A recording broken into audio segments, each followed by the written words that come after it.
بسم الله الرحمن الرحيم. کریم سمارلہ نوح خان سے جو بھی پڑھنا چاہتے ہیں وہ آ کر نذران عقیدت پیش کر سکتے ہیں، کوئی تخصیص نہیں ہے۔ 11 محرم 7 بجے۔ بسم اللہ الرحمن الرحیم۔ الحمد للہ رب العالمین والصلاة والسلام علی النبی الأمی المکی المدنی الخرشی حبیب الہ العالمین اشرف المرسلین قاتم النبیین رحمة للعالمین ابی القاسم محمد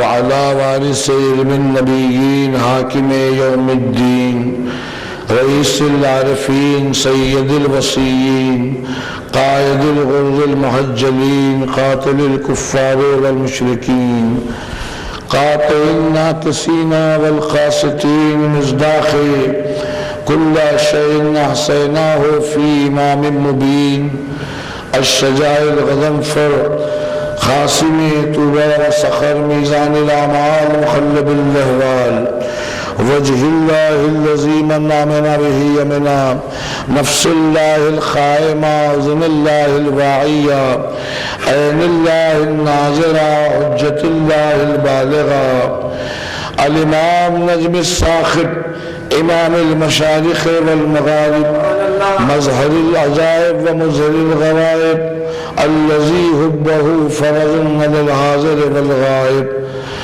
اسد اللہ الغالب غالب على كل غالب مولانا ومولا الكونين امیر المؤمنین علی ابن ابی طالب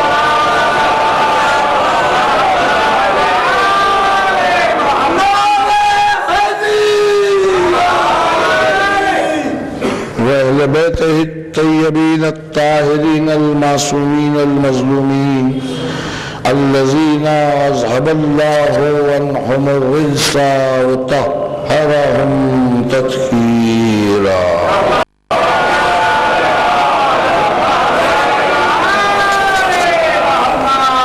لعنة الله على أعدائهم أجمعين من يومنا هذا إلى يوم الدين.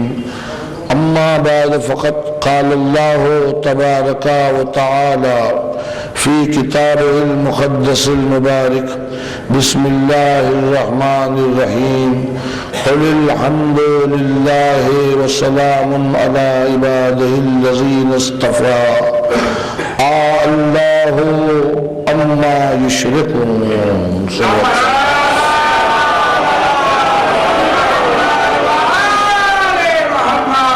عزیزان گرامی، آغاز مجالس سے اسی آیت کو بطور عنوان منتخب کیا گیا تاکہ بنیادی مقصد دعا پر گفتگو ہو اور اس کے ذیل میں جتنی باتیں آتی ہیں، جتنے عنوانات آتے ہیں، خواہش یہی رہی کہ عظمت دعا، افادیت دعا، تاثیر دعا اور دعا کے ساتھ دعا کرنے والے کے متعلق سے کیا ہونا چاہیے، یہ ساری چیزیں آپ کے سامنے عرض کرنا میرا مقصد تھا۔ اب تک سلسلہ وار ہم نے گفتگو کی۔ اس آئے مبارکہ کا ترجمہ بھی بتا دوں نوجوانوں کے لیے جو حضرات آج سن رہے ہیں ان کے لیے بھی۔ پہلے تو میں یہ وضاحت کر دوں کہ یہ آیہ مبارکہ قرآن کے سورہ النمل جو 27واں سورہ ہے اس کی 59ویں آیت ہے، 59 ورس۔ اس میں خدا دعا کے لیے خود خدا کہہ رہا ہے کہ تم کہو ساری تعریفیں، ہر قسم کی تعریف صرف خدا ہی کو زیبا ہے۔ اور اس کے بعد سلام ہے اللہ کے ان بندوں پر جن کو اللہ کوئی وجود نہ ہو تو رغبت کس سے کی جائے؟ کہاں کی جائے، کیسے کی جائے؟ کسی مدد کرنے والے کو آنکھوں سے دیکھیں کہ کیسے مدد کرتا ہے تو پھر اسے پکارا جائے گا مدد کرنے کے لیے۔ تو اللہ نے کہا تم اس کی فکر نہ کرو، اس کا انتظام ہم کر رہے ہیں۔ تمہارے اور ہمارے درمیان ہم کچھ وجود کو ایسے رکھیں گے، اس طرح رکھیں گے کہ ان کے قریب ہونا ہمارے قریب ہونے کے برابر ہو جائے گا، ان کو پکارنا ہمیں پکارنے کے برابر ہو جائے گا، ان سے مدد مانگنا ہم سے مدد مانگنے کے برابر ہو جائے گا۔ تم پکارو گے ان کو، مدد ہماری طرف سے ہوگی، کرنے والے وہ ہوں۔ تو اس کے لیے اللہ نے جن ہستیوں کو رکھا ہے ان کی بھی میں تھوڑی وضاحت کر دوں۔ ابتدائے دور انسانی سے رہا ہے، آدم سے لے کر جناب عیسیٰ تک، یہ اللہ کے نمائندے ہیں، اللہ کی طرف سے رکھے گئے ہیں۔ انہوں نے تو وحدانیت کی تعلیمی آغاز سے، تو اللہ نے بندوں کے درمیان ہمیشہ ایک ایسے وجود کو رکھا جو انسان کو اللہ سے قرب دلا سکے، لیکن تھوڑا فرق، پیغمبر تک آتے آتے فرق، پیغمبر اور بعد پیغمبر جن ہستیوں کو یہ ذمہ داری دی گئی ان میں اختیارات کا فرق رہا، مراتب کا فرق رہا، اور یہ فرق بڑا عظیم فرق رہا ہے۔ آدم سے لے کر عیسیٰ تک جتنے لوگ اللہ اور بندے کے درمیان رہے ان کے لیے یہ تھا کہ انہیں اختیار جزوی دیا گیا تھا، انہیں اختیار جزوی دیا گیا تھا، معجزہ بھی دیا گیا تو ایک یا ایک سے کچھ زائد معجزے دیے گئے، کسی کو اختیار بھی جزوی دیا گیا، ان کو حکومت بھی جزوی رہی، ان کی کام وہی تھا ہدایت کرنے کا انسانوں کا۔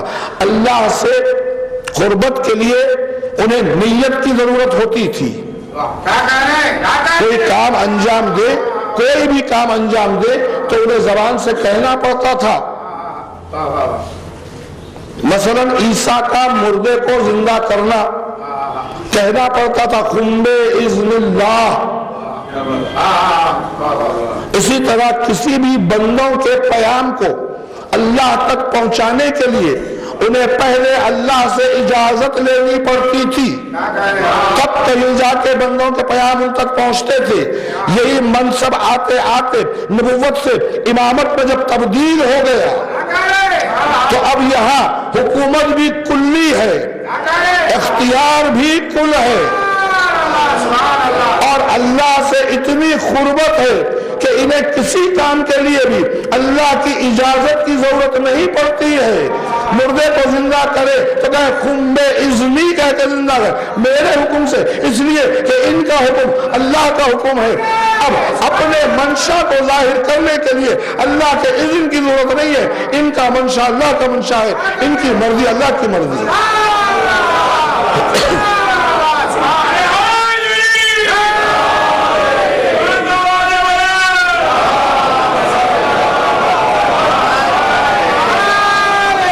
اس کا ایک اصول بھی بتا دیا اللہ نے، خود قاعدہ بھی بتا دیا، آپ کو ایسا بیراروں نہیں چھوڑا، اور بہت زیادہ جس طرح کی ضرورت نہیں ہے، تھوڑی سی عقل کی ضرورت ہے، تھوڑی سی عقل کی ضرورت ہے، اور اس عقل کے صحیح استعمال کا نام ہی ولایت علی ہے۔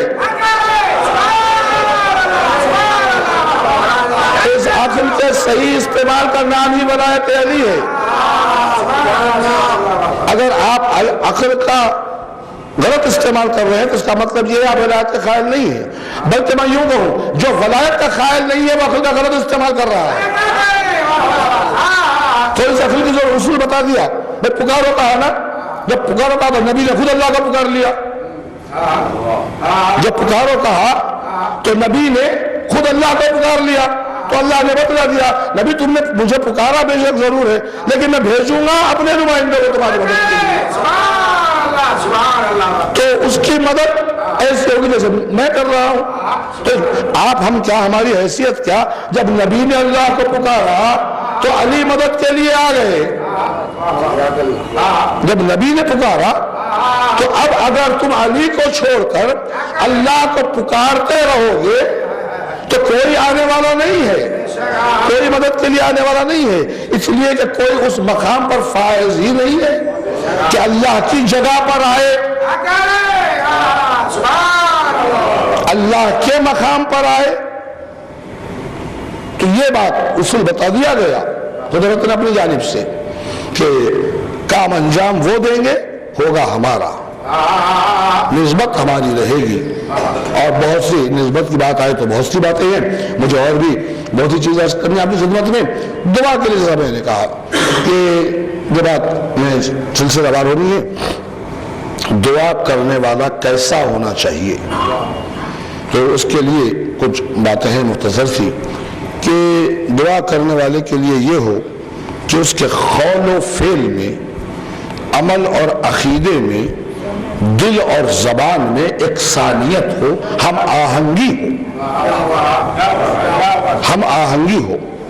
یہ نہیں کہ قول الگ ہے، فعل کچھ اور ہو رہا ہے، عقیدہ کچھ ہے، عمل کچھ کیا جا رہا ہے بتانے کے لیے دنیا والوں کو، زبان پہ کچھ ہے، دل میں کچھ ہے۔ یعنی یہ ایسے اعمال کے مرتکب لوگوں کو منافق کہا جاتا ہے، منافق ہے۔ تب یہاں اصول بتا دیا گیا کہ دعا کرنے کی تمہیں ایسا ہونا ہے، تو اس کا مطلب یہ ہے جو منافق ہے اس کو دعا کرنے کا حق ہی نہیں ہے، منافق کو دعا کا حق نہیں ہے۔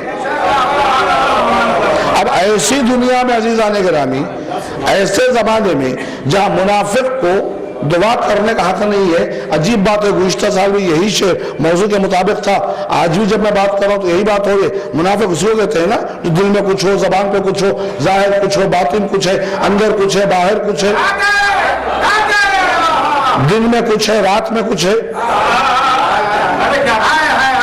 تو ایسوں کے لیے یہ شعر کہا گیا کہ دیوانہ کس کو ڈھونڈ رہا ہے ہاتھوں میں تصویر لیے، دیوانہ کس کو ڈھونڈ رہا ہے ہاتھوں میں تصویر لیے، لوگ یہاں پر چہروں کو دن رات بدلتے رہتے ہیں۔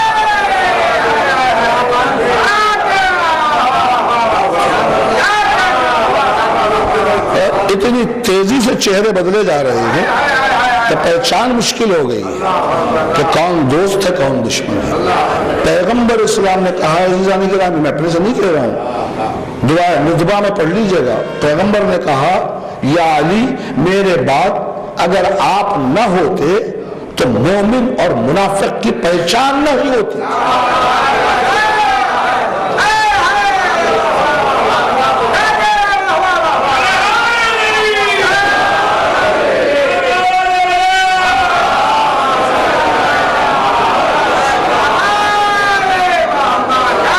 مومن اور منافق کی پہچان ممکن نہیں تھی، نبی نے بتا دیا مومن کی پہچان علی کے نام پہ چہرے کا کھل جانا، منافق کی پہچان علی کے نام پہ مڑ جانا۔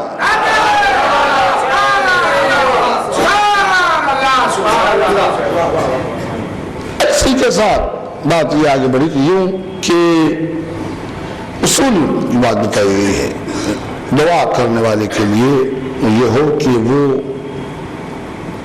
صدق و صفا کی صفت رکھتا ہو، وفاداری اور اطاعت گزاری بھی رکھتا ہو۔ دعا کرنے سے دیکھیے یہ ہے تو دعا ہے۔ اس کے بعد پھر یہ کہا گیا کہ عقل و دانش، حکمت، تدبر سے کچھ حاصل ہونے والا نہیں ہے۔ بہت بڑے عاقل ہوں گے آپ، بہت بڑے عقل مندوں میں شمار ہوتا ہوگا آپ کا، بہت بڑے دانشمند ہوں گے آپ، دانشوروں میں آپ کو نمایاں مقام ہوگا، حکمت میں آپ بہت بڑے ہوں گے۔ آپ حکمت سے ایک طب ہی مراد نہیں ہوتی ہے، حکمت ایک بڑا عظیم مفہوم رکھنے والا لفظ ہے، آپ سمجھتے ہیں کہ حکیمانہ گفتگو کرنے والے، حکیمانہ طرز عمل رکھنے والے بڑے ہوں گے آپ، ٹھیک ہے، لیکن سب سے کچھ ہونے والا نہیں ہے۔ خدا تک رسائی کے لیے آپ کی توجہ، اللہ تک، خدا تک رسائی کے لیے دل پاک باز اور نگاہ مطہر ہونی چاہیے۔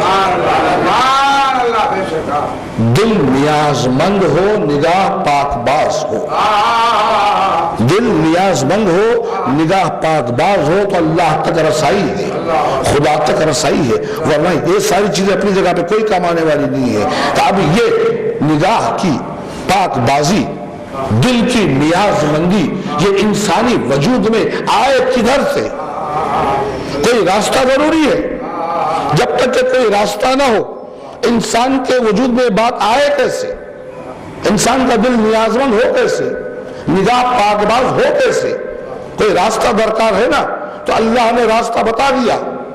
تم چاہتے ہو کہ تمہارا دل نیازمند ہو، تمہاری نگاہ بھی اگر پاکباز ہو، تو پھر علی کی محبت سے اپنے دل کو منور کر لو۔ جب تک کہ محبت علی نفس میں نہ داخل ہو جائے، نہ نفس پاک ہو سکتا ہے، نہ نگاہ پاکباز ہو سکتی ہے، نہ دل نیازمند ہو سکتا ہے انسان۔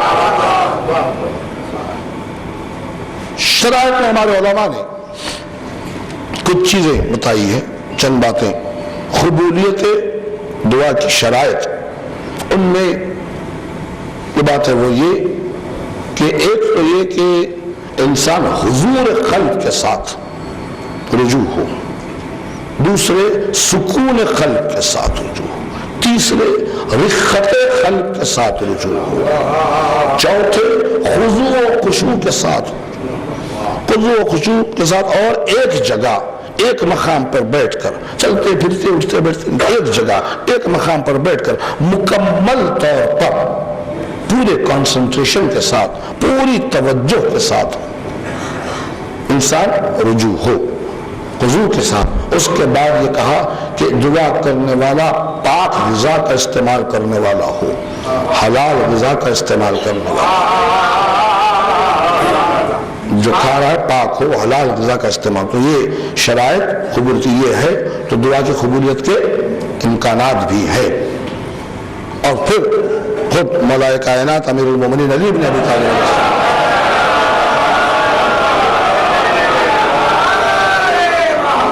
ایک عجیب و غریب مثال دی ہے عزیز علی گرامی۔ اس سے خبر میں نے دی، میں اس لیے کہوں آج مومنین چونکہ زیادہ تعداد میں تو ان تک یہ بات پہنچے، اس لیے مولا نے کہا کہ دعا عمل اور کوشش کے ساتھ ہونی چاہیے۔ دعا عمل اور کوشش کے ساتھ ہونا چاہیے، بغیر عمل اور کوشش کے دعا کرنا ایسے ہے جیسے بغیر کمان کے تیر چلانے والا ہو۔ تو جو مثال جو دی ہے علی نے، یہ علی ہی دے سکتے ہیں، دنیا میں کوئی اور ایسی مثال دے ہی نہیں سکتا سوائے علی کے، علی ہی دے سکتے ہیں۔ کیوں؟ کمان کی مثال دی، بغیر کمان کے تیر چلانا۔ کمان جو ہے تیر اندازی میں حرکت عمل کا کام انجام دیتا ہے، بغیر اس کے تیر حرکت میں نہیں آ سکتا۔ حرکت میں آئے تو ہدف تک پہنچے، ہدف تک پہنچے، حرکت ہی نہیں ہے تو ہدف تک کہاں جائے گا؟ اپنے تیر کو، یعنی مثال دی گئی اپنے مقصد کو اس کی منزل تک پہنچانا ہو تو عمل اور کوشش ضروری ہے۔ کیسے اصول بتائے گئے، پھر اسی مولا کائنات امیر المومنین علی بن ابی طالب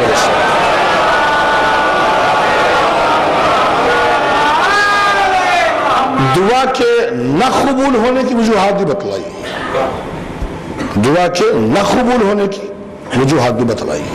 ایک سوال کرنے والے نے کہا کہ یا علی،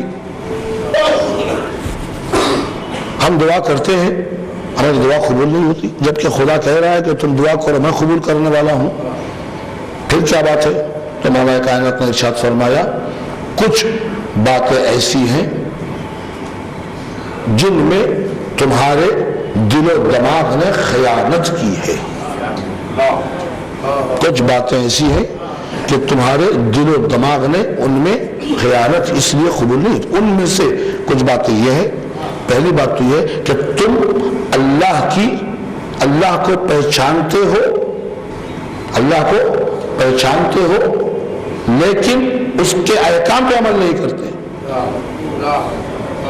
اللہ کو پہچانتے ہو لیکن تم اس پہ عمل نہیں کرنے کا مطلب پھر معرفت کا فائدہ کیا ہے؟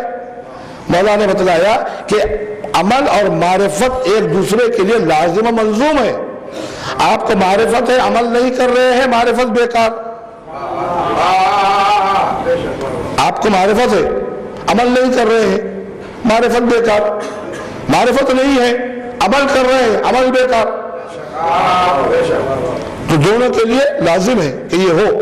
پھر اس کے بعد کہا کہ تم اللہ کے رسول کو مانتے ہو مگر اس کی سنت پہ عمل نہیں کرتے۔ پھر کہا کہ قرآن کو پڑھتے ہو، قرآن پر عامل نہیں ہو، قرآن کو پڑھتے ہو قرآن پر عامل نہیں ہو۔ اس کے بعد یہ کہا کہ تم اس کی نعمتوں کو کھاتے ہو، اس کے شکر کا حق ادا نہیں کرتے۔ عزیزان گرامی، یہاں نعمت کا لفظ رکھ کے مولا نے ایک عجیب حجت تمام کی ہے، یعنی نعمت پر شکرانہ ضروری ہے، ورنہ نعمت کا حصول بیکار ہو جاتا ہے۔ تو یہ چھوٹی چھوٹی باتوں کے لیے کہا گیا کہ اس کا شکر ادا کرو۔ اللہ نے تو تمہیں 2 وقت کھانا دے رہا ہے، شکر ادا کرو۔ اولاد دی، شکر ادا کرو۔ مال دیا، شکر ادا کرو۔ کہا گیا نا، کہا گیا شکر ادا کرو۔ تو یہ چھوٹی چھوٹی نعمتوں کے لیے کہہ رہا ہے، تو شکر ادا کرنے کے لیے تو ان ساری نعمتوں سے ایک اعلیٰ ترین نعمت بھی ہے۔ اگر وہ اعلیٰ ترین نعمت ہے تو یہ نعمت ہے جن میں نماز بھی ہے، روزہ بھی ہے۔ وہ اعلیٰ نعمت ہے تو نماز بھی نعمت ہے، ورنہ زحمت ہے۔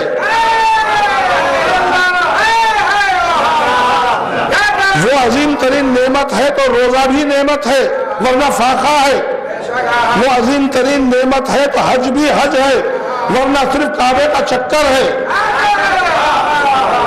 تو وہ عظیم ترین نعمت ہے، اعلیٰ ترین نعمت ہے ولایت امیر المومنین علی ابن ابی طالب علیہ السلام۔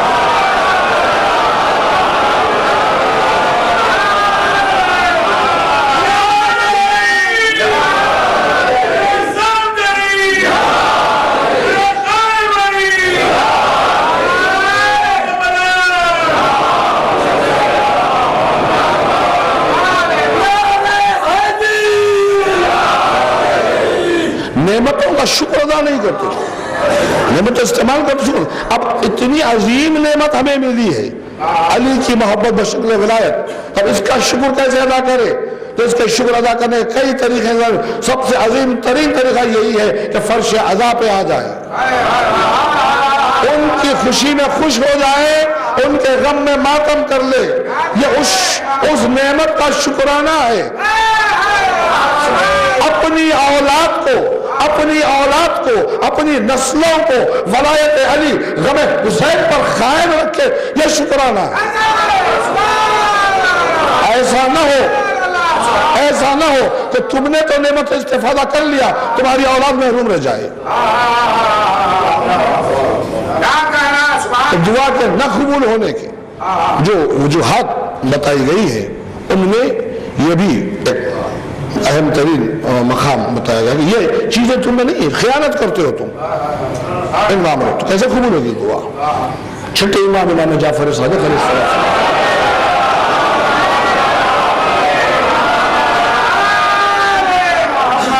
کہ دعا کرنے والے کو یہ سوچنا چاہیے دعا کرتے وقت میں کس سے دعا کر رہا ہوں، میں کس سے مانگ رہا ہوں۔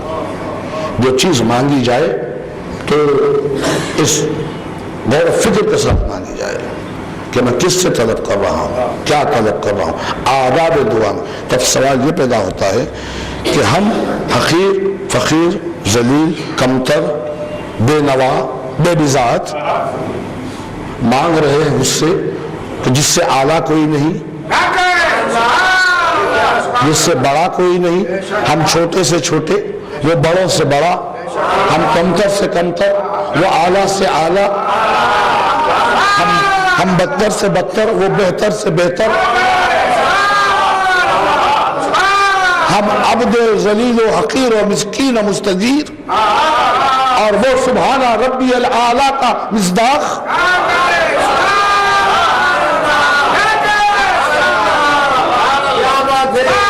کیسے مانے پروردگار، کیسے مانے میرے مالک؟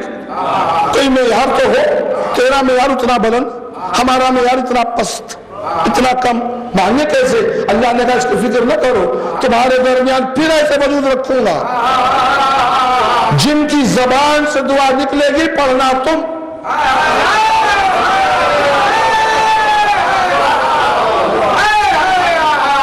تم مانگو گے تو اپنے معیار سے مانگو گے نا، وہ بتائیں گے کیسے مانگنا ہے۔ ہم مانگیں گے تو نہ لفظ شایان شان ہوں گے، نہ لغت شایان شان ہوگی، نہ حروف شایان شان ہوں گے، نہ دعا شایان شان ہوگی، نہ ہم خود اس کے ساتھ، نہ ہماری زبان میں وہ طہارت ہے، نہ ہماری زبان میں پاکیزگی ہے۔ تو اسی لیے ائمہ طاہرین کی بتائی ہوئی دعاؤں میں یہ اثر جو موجود ہے، اس لیے اثر موجود ہے کہ ان کا قول و فعل، ان کا عمل اور عقیدہ، ان کا دل اور زبان ایک رہتے تھے ہمیشہ۔ انسانوں میں اگر یہ صفت پائی جاتی ہے تو جزوی پائی جائے گی، کلی نہیں ہو سکتی۔ اس میں وہ بتائیں گے تو ہمارے ائمہ کی بتائی ہوئی دعا میں کتنا اثر ہے آپ جانیں۔ انہوں نے بتایا، جب وہ بتائیں گے اب کیا ہوگا؟ جب وہ دعا ہمیں سکھائیں گے تو وہ کلام جو ہوگا، زبان ہوگی، زبان ہماری ہوگی، بتایا جائے گا سمجھنے کے لیے، لیکن جس زبان سے وہ کلمات نکلیں گے وہ لسان اللہ کہلائے گا۔ اب لسان اللہ دعا بتائے، لوح محفوظ کو پڑھنے والی نگاہ دعا بتائے، خواب حسین تک جانے والے قدم دعا بتائے، تو ان دعاؤں کی کیا تاثیر ہوگی؟ اس لیے میں بچوں کے لیے عرض کرتا ہوں، نوجوانوں کے لیے، عرض مدعا کا مطلب دعا کرنا نہیں ہے۔ عرض مدعا دعا نہیں ہے۔ ہماری حاجتیں پروردگار اولاد دے دے، مال دے دے، نوکری دے دے، اچھا گھر دے دے، یہ دعا نہیں ہے۔ یہ ہے حاجت مشلول۔ دیکھیے دعا سے بعد دیکھیے جو دعا آپ دیکھیں گے، آغاز ہوگا حمد باری تعالیٰ سے، پھر نبوت کا ذکر ہوگا، امامت کا ذکر ہوگا، طہارت کا ذکر ہوگا، صداقت کا ذکر ہوگا، ان کی صفتوں کا تذکرہ ہوگا، ان کے کمالات کا تذکرہ، اس کے بعد منزل آئے گی اپنے حقیر ہونے کی۔ میں گناہ گار ہوں، تو جانتا ہے میرے چھپے ہوئے گناہ کو بھی، میرے ظاہر کردہ گناہ کو بھی، میرے دل میں کیا ہے وہ بھی جانتا ہے، میری زبان پہ تو جانتا ہے پروردگار، تو ان کے صدقے میں مجھے ان گناہوں کو معاف کر۔ یہ ہماری منزل آئے گا۔ اب گناہوں سے استغفار کے بعد، اقرار گناہ کے بعد آخر میں آئے گا کہ پروردگار تو میری حاجتوں کو پورا کر دے، ان کی تو فیض۔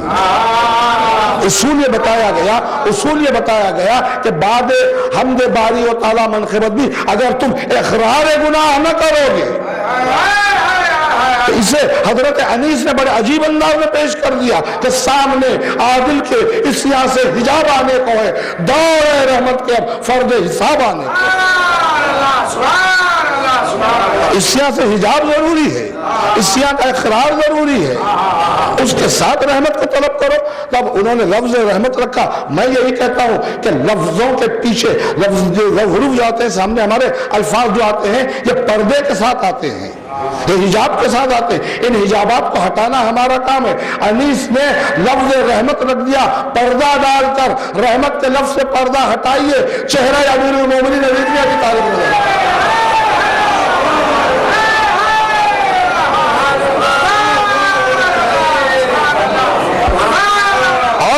وہاں مدد کرنے کے لیے، اور کون آئے گا وہاں مدد کرنے کے لیے؟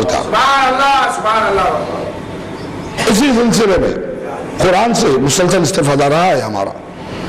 آیتوں کا حوالے میں نے دیے کہ کہاں کس طرح کی دعائیں اللہ نے بتائی ہے، کیسی کیسی۔ ان میں سے ایک دعا جو میں نے اب تک نہیں حوالہ دیا تھا، بہت مشہور ہے، لیکن اس میں صرف ایک استفادہ ہے، اس لیے میں آپ کے سامنے عرض کر رہا ہوں۔ اس استفادے کے لیے یہ بھی سورہ نمل 27واں سورہ، اس کی 62ویں آیت ہے۔ امن یجیب المضطر اذا دعاہ ویکشف السوء، بہت مشہور ہے، عمل کیا جاتا ہے اس کا حاجتوں کی برابری کے لیے۔ اس میں پروردگار کہہ رہا ہے کہ وہ کون ہے وہ کہ جو مضطر کی دعا سن لیتا ہے اور فوری اس کی مدد کرتا ہے اور اس کو زمین کا حاکم بنا دیتا ہے، اور اس کو زمین کا حاکم بنا کر پوری حکومتیں اس کے حوالے کر دیتا ہے۔ آخر میں یہ ہے کہ پوری حکومتیں حوالے کر دیتا، اور تم اللہ کی نعمتوں کا بہت کم ذکر کرتے ہو۔ تم اللہ، تو یہ آیت بلا شبہ بلا گمان بالتحقیق ائمہ کے حوالے سے یہ آیت ہمارے دور حاضر کے امام زمانہ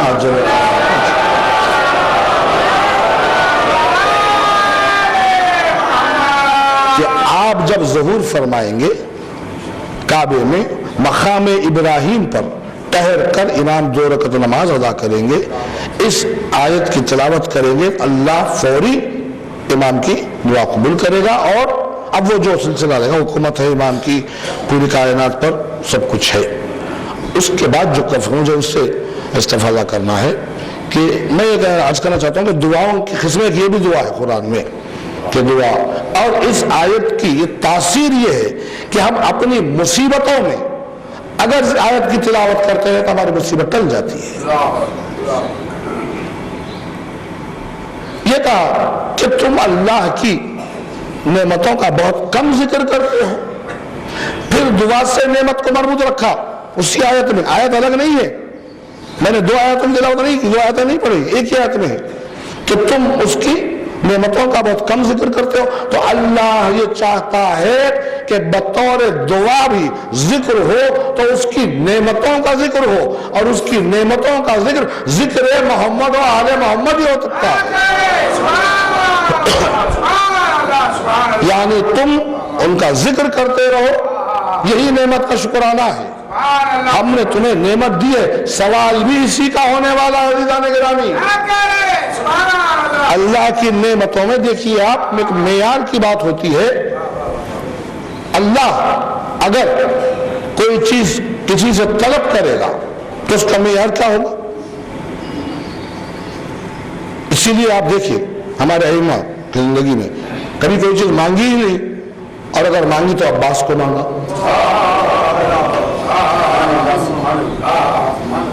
وہ علی جو ہے سنبھالے ہوئے نظم عالم، برادر معظم شاعر سقاہرہ نے کہا وہ علی جو ہے سنبھالے ہوئے نظم عالم، وہ علی جو ہے سنبھالے ہوئے نظم عالم، جس سے امداد طلب کرتے ہیں آدم خاتم، کام سب جس سے مشیت کے چلا کرتے گئے، انبیاء جس کے وسیلے سے دعا کرتے گئے۔ اب اگر اس نے دعا کی تو دعا کیا ہوگی؟ منزل حضرت عباس بلاتا ہے۔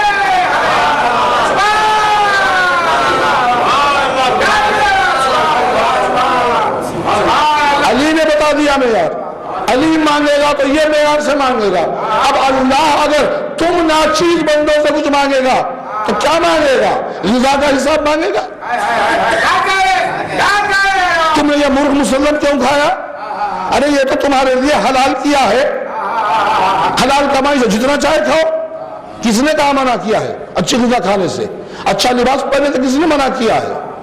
اچھی زندگی گزارنے سے کس نے منع کیا ہے؟ کہیں کوئی ممانعت نہیں ملے گی آپ کو، آپ پر منحصر ہے عقل حلال سے، قصب حلال سے بہتر زندگی گزارو۔ تم جتنی بہتر زندگی گزارو گے، اگر تم علی کے غلام ہے تو دنیا پر تمہاری علی کی غلامی بازی ہوتے رہے گی۔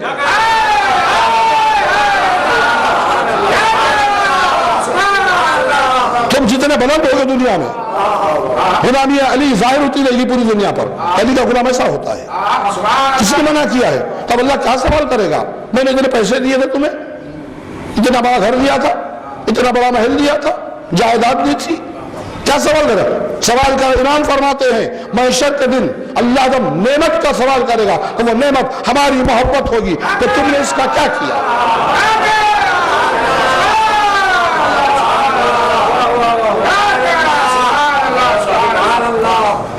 بات دعا کی آئی ہے، وہی سلسلہ ہے۔ ایک اور حوالہ میں قرآن کا دے کر این اس مقام پہ آ جاؤں جس کے لیے اتنی ساری زحمت اور تکلیف میں نے آپ کو دی ہے۔ سورہ مومن، اس میں گفتگو ہو چکی ہے، میں اشارہ کر رہا ہوں صرف۔ سورہ مومن اس قرآن کا 40واں سورہ ہے، اس کی 7، 8 اور 9 آیت ہے، 3 آیتوں میں اس کا تسلسل ہے۔ میں یہ کہنا چاہتا ہوں آپ سے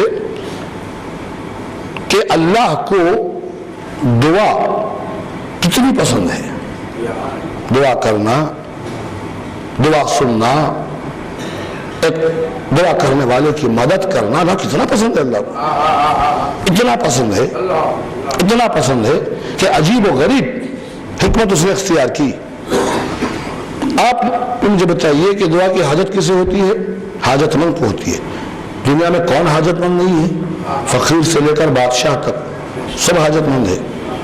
فقیر کو امیر بننے کی حاجت ہے، امیر کو وارث کی حاجت ہوتی ہے۔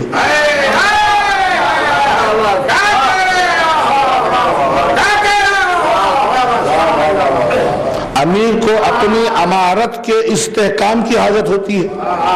بادشاہ بھی ہے، دیکھیے آپ سب سے اعلیٰ غذا کھا رہا ہے، سب سے اعلیٰ لباس پہن رہا ہے، سب سے اعلیٰ مکان میں بادشاہ ہے نا، اس سے بڑا مکان کسی کا نہیں ہوتا، اس سے اچھی جگہ کوئی کھا نہیں سکتا، اس سے اچھا لباس کوئی پہن نہیں سکتا، اس سے اچھا رہن سہن زندگی کسی کا ہو نہیں، سب کچھ ہے. پھر کیا حاجت ہے بھائی آپ کو؟ آپ تو بادشاہ ہے، پھر کیا ضرورت پڑی آپ کو؟ تو کہے گا بھائی اس کے استحکام کی تو ضرورت ہے، کل کہیں بغاوت نہ ہو جائے، اللہ میری حکومت کو بچا کے رکھنا ہے نا. اب اس کے بعد یہ حاجت کہ میرے بعد اس کا کیا ہوگا، اس تخت کا تو کوئی وارث ہو. میرے کہنے کا مطلب ہے کہ حاجت فقیر سے لے کر امیر کو ہوتی ہے، لیکن فرشتوں کو حاجت نہیں ہوتی دعا کی. فرشتوں کی حاجت ہے دعا کی؟ کوئی حاجت ہے؟ اللہ نے ان کو بنایا ہی ایسے ہے، کسی چیز کی حاجت نہیں ہے ان کو. جس کام کے لیے بنایا گیا اسی کام میں مشغول رہتے ہیں. ان کے لیے کوئی چیز ہے ہی نہیں سوائے اطاعت الہی کے، تو وہ کیا مانگیں گے؟ ان کو کیا ضرورت ہے دعا کرنے کی؟ لیکن اللہ کو دعا اتنی پسند ہے کہ اللہ نے فرشتوں کی زبانی بھی دعا کروا دی.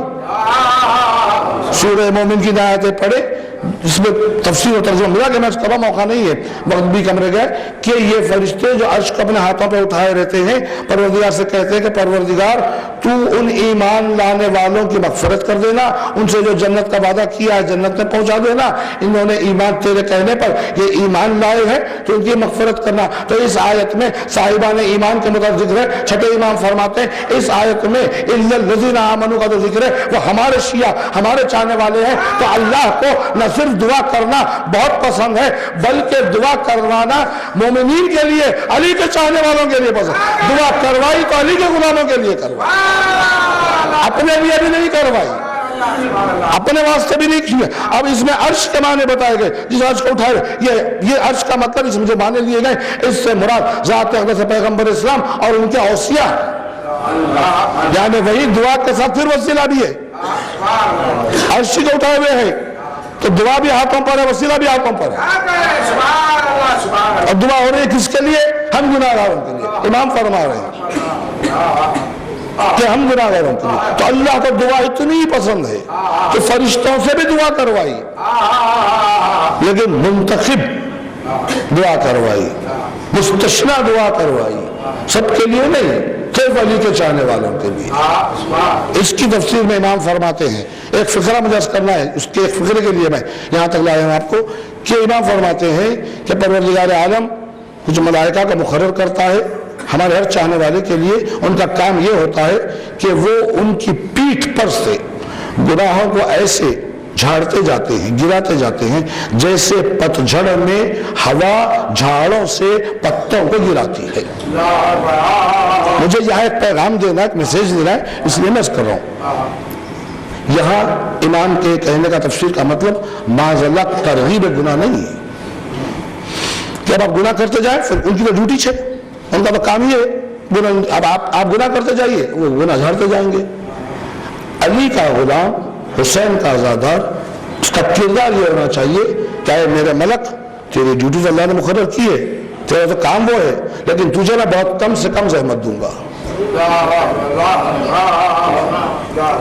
میں تجھے کم سے کم، انسان ہے، خطا تو ہوتی ہے، کوئی خطا کے بغیر تو رہ نہیں سکتا، وہ ممکن نہیں ہے. دنیا میں گناہ ہو جاتے ہیں، تو ایسا ہو، یہ نہ ہو کہ جو کام کیجیے ان غریبوں کو رکھا گیا بس وہی کرتے رہے. وہ آپ کو ایسا ہونا چاہیے کہ ان کو آرام دے آپ.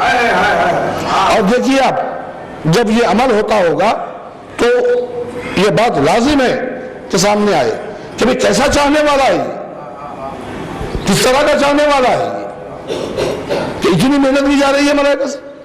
تو اس میں ایک درس ہے آپ کے لیے، آپ کو کیا ہونا چاہیے، کیا کرنا چاہیے. اس کی مثال میں ایسے ہی دیتا ہوں. مولانا صادق حسین صاحب نے بہت عرصہ پہلے ایک فقرہ کہا تھا، وہ آج تک میرے ذہن میں جب بھی موقع دوہرا دیتا ہوں. تو انہوں نے کہا تھا کہ جنت از دی الٹیمیٹ پلیس فار شیعہ. یہ لفظ انہوں نے استعمال کی تھی کہ آخری میں تو جنت بنائی گئی ہے شیعوں کے لیے. خود اللہ نے کہا کہ اگر علی کی ولایت پہ سب متفق ہو جاتے تو میں جہنمی نہ بناتا. اب سوال جنت میں جانے کا نہیں ہے، سوال جنت میں کیسے جانے یہ ہے. آپ جانا کیسے پسند کریں گے؟ علی دروازہ جنت پر آپ کے استقبال کے لیے رہیں گے. آپ آئے تو علی استقبال کر کے آپ کو اندر پہنچائیں، ایسا جانا چاہیں گے؟ یا آپ آئے تو علی منہ پھیر لے، جاؤ جنت تو تمہاری ہے ہی ہے؟ میں کون روکنے والا؟ آپ آئے تو منہ پھیر لے. میں تو تمہارے استقبال کو ٹھہرا ہوں، تم نے مجھے استقبال کا موقع نہیں دیا. تمہارا کردار ہی ایسا نہیں، جاؤ جنت تو تمہاری ہے. ایسا جانا پسند کرو. بات یہی ہے، فلسفہ یہی ہے عزیزان کہ ہمارا کردار کیسا ہونا چاہیے. ہماری صرف اگر ہم علی والے ہیں تو ہمیں ثابت کرنا پڑے گا کہ ہم علی والے ہیں، بتانا پڑے گا، ورنہ کوئی فائدہ نہیں ہے دعوے کا. آخر میں جو حصہ آج کی ہماری اس مجلس کا، اور 10 منٹ میں ہم اسے مکمل کر لیں گے، بلکہ ہو سکتا ہے اسے کم، لیکن بہت اہم ترین ہے. آج جس دعا کا ہم نے انتخاب کیا ہے اس کی تشریح کے لیے، وہ ہے دعائے صنم قریشی. اس کی بڑی تفصیل ہے. میں پہلے آپ کو اس کے فوائد بتا دوں، اس کے ثواب بتا دوں. میں آپ کو روایت بھی بتا دیتا ہوں. ابن عباس راوی ہیں کہ ایک شب انہیں خیال آیا کہ میں نماز شب مسجد میں جا کے پڑھوں. تو میں مسجد میں گیا تو میں نے دیکھا کہ میرا مولا محو عبادت ہے. کہ معرفت دیکھیے آپ اور عمل دیکھیے، کیا اس میں ایک حسن میں کیا منظر ہے. میں نے دیکھا میرا مولا محو عبادت ہے. یہ گئے تھے نماز پڑھنے کے لیے، کہنے لگے میں گوشے میں بیٹھ کر علی کو محو عبادت دیکھنے لگا. تو میں سوچتا ہوں کیا منظر ہوگا، کیا منظر ہوگا. خدا جیسا خدا کی عبادت کر رہا ہے.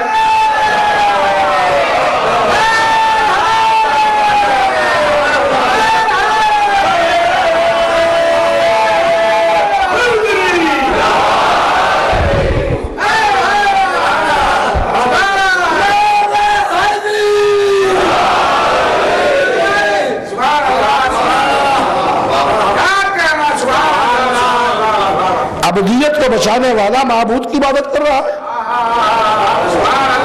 تو ابن عباس اپنی عبادت بھول گئے، مگر میں یہ کہتا ہوں کہ تب بھی وہ محو عبادت تھے. ارے علی کو دیکھنا ہی عبادت ہے، یا تو علی محو عبادت ہے.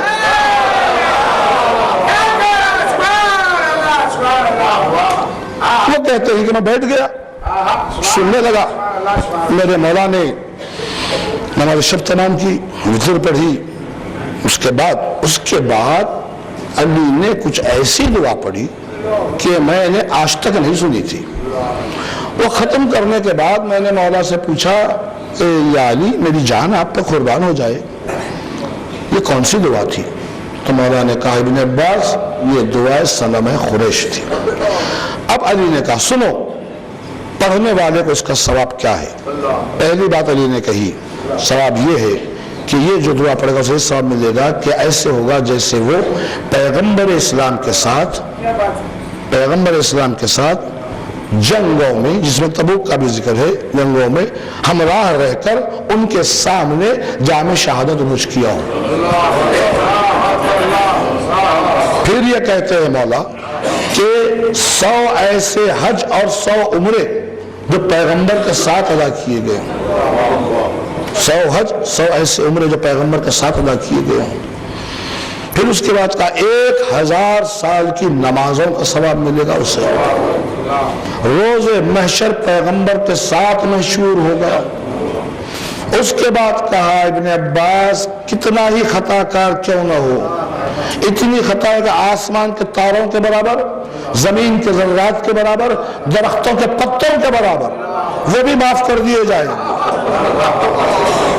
اللہ کے کرم وسیلہ علی کا، اللہ کے کرم وسیلہ علی کا.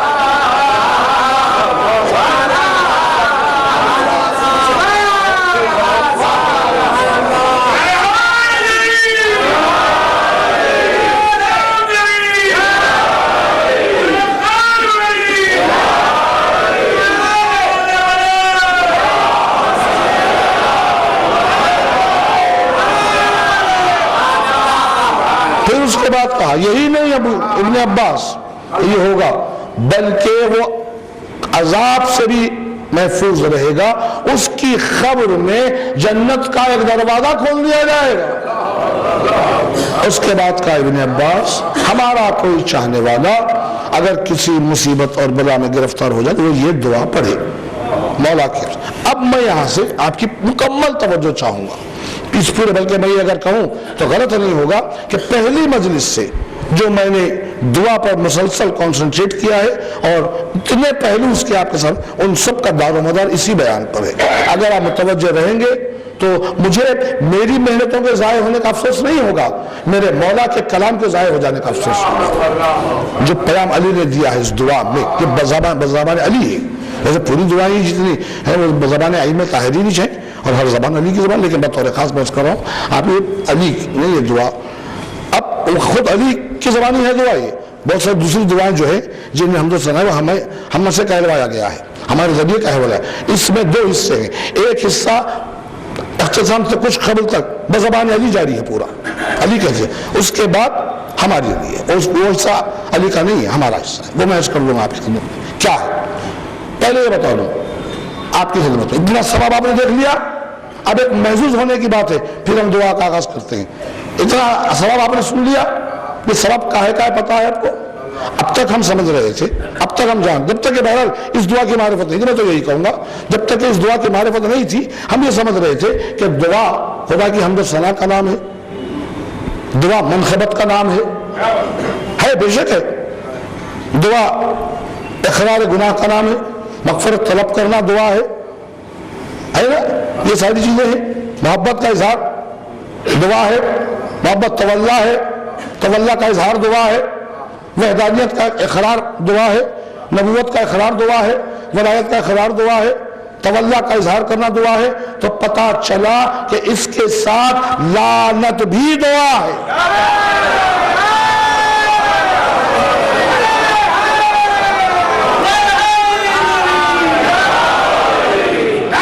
یعنی تولا کے ساتھ تبرہ بھی دعا ہے، اور پھر تبرہ بھی کیسی تبرہ؟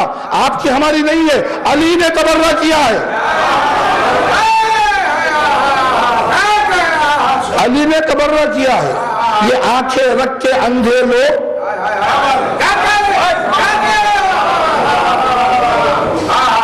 عقل رکھ کے جسم سے معذور لوگ،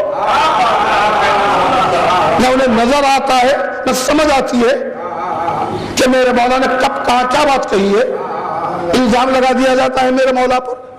اس میں آگے چل کے تھوڑی سی وضاحت کروں گا آپ کی خدمت میں۔ میں یہ بات عرض کر رہا تھا آپ کی خدمت میں کہ میں نے اور بھی بہت ساری دعائیں تو بڑی عظیم دعائیں ہیں جن میں اللہ کی حمد بھی ہے، نبی کی توصیف بھی ہے، علی کی تعریف بھی ہے، کمالات بھی ہے، فضائل بھی ہے، اقرار گناہ بھی ہے، طلب مغفرت بھی ہے، سب کچھ ہے، عظیم ترین دعائیں، لیکن میں نے کسی دعا کا اتنا ثواب نہیں دیکھا جتنا اس دعا کا ثواب دیکھا۔ تو اللہ نے بتلایا، مولا نے بتلایا کہ اللہ کو تبرہ اتنی پسند ہے کہ تبرہ سے زیادہ ثواب تبرہ میں رکھ دیا۔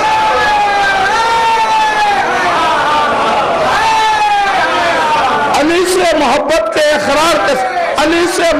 اقرار کے ساتھ ساتھ علی کے دشمن پر لعنت بھیجنا اللہ کو بہت پسند ہے۔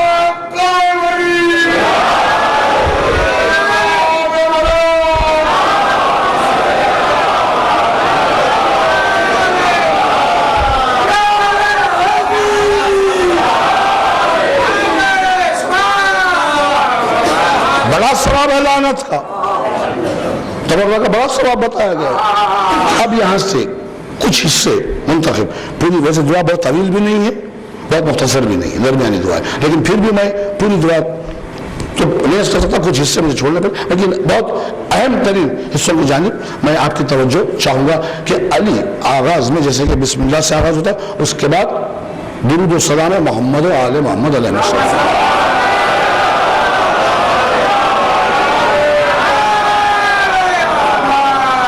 مولا کی زبانی ہے، اللہم سے شروع ہے. اے میرے مالک تو ان دونوں لفظ استعمال دیکھیے، توجہ، ان دونوں ظالموں پر لعنت بھیج، لعنت کر. علی کہہ رہے دونوں، یہ دو کی لفظ علی نے استعمال کیے. لوگ حیرت کریں گے کہ بھئی ہمارے پاس زیادہ تر تین کا استعمال ہوتا ہے، دو کیسے ہو گئی؟ مولا نے دو کیوں کہا؟ یہ علی، یہ علی ہے، یہ علی ہے، آپ ہم نہیں ہیں.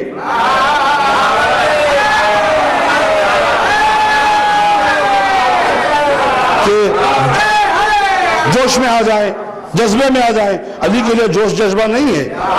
علی مجسم عقل کا نام ہے. علی عقل محض کا نام ہے. اس کے بعد ہے علی نے کس خوبصورتی سے تین ہی نہیں سب کو شامل کر لیا ہے. پروردگار تو ان دونوں پر، ان دونوں ظالموں پر، یہ قریش کے خداؤں پر لعنت کر، ان پر. کیوں کہ انہوں نے تیری آیات میں الحاد کیا ہے، تیرے حکم کی نافرمانی کی ہے، تیری مرضی کے خلاف کیا ہے، تیرے نبی کی توہین کی ہے. ان پر، ان کی دونوں بیٹیوں پر.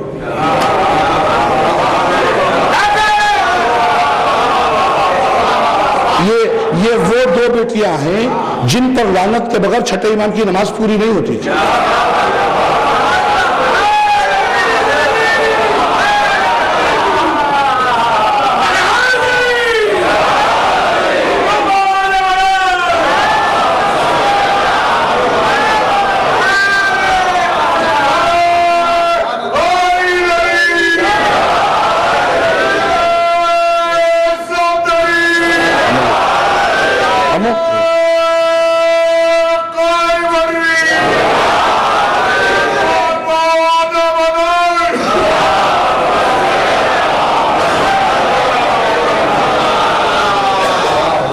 دونوں پر، دونوں کی بیٹیوں پر.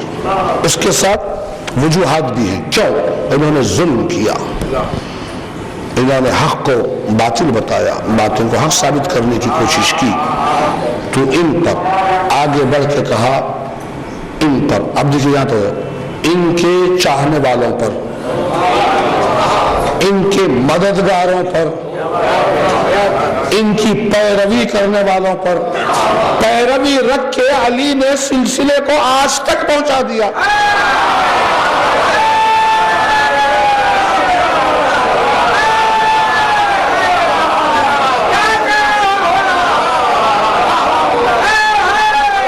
صرف مدد ہوتی، صرف مدد کا لفظ رکھتے ہیں مولا، اور اس وقت کی بات ہوتی. اب ہے نہیں مدد، کیا کرے؟ علی نے کہا ان کی پیروی کرنے والوں پر بھی.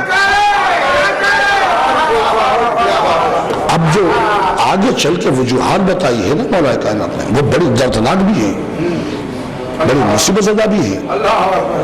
بڑی مظلومیت کا اظہار بھی کیا اس دعا میں، اپنی مظلومیت کا علی نے. اب یہ لوگ، اس میں میں کہتا ہوں آگے چل کے بات آئی ہے کہ یہ اس لیے کہ انہوں نے اتنا ظلم کیا ہے کہ محمد کے گھر کو تباہ کیا. تیرے نبی کے لفظ ہے، تیرے نبی کے گھر کو تباہ کیا، ان کے بچوں کو قتل کیا. اور اس کے بعد مولا کائنات فرماتے ہیں کہ لفظی توجہ میں آپ کی چاہوں گا، اسی کے لیے پوری زحمت. اور ایک دو باتیں ہیں کہ انہوں نے تیرے نبی کے منبر کو اس کے وسیع، اس کے علم کے وارث سے خالی کر دیا.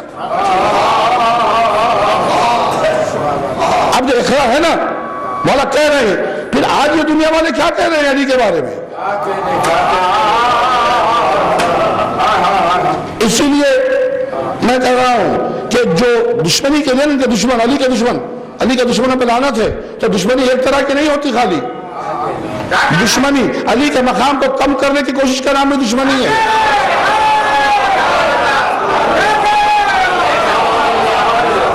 علی کے مرتبے میں خسر کرنے کا نام بھی دشمنی ہے. علی سے کسی غلط عمل کو منسوب کر دینے کا نام بھی دشمنی ہے.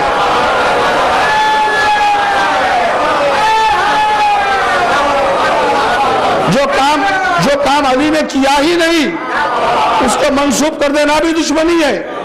اب یہ دشمنی ثابت ہے تو پھر یہ علی کی لعنت کے حقدار ہے۔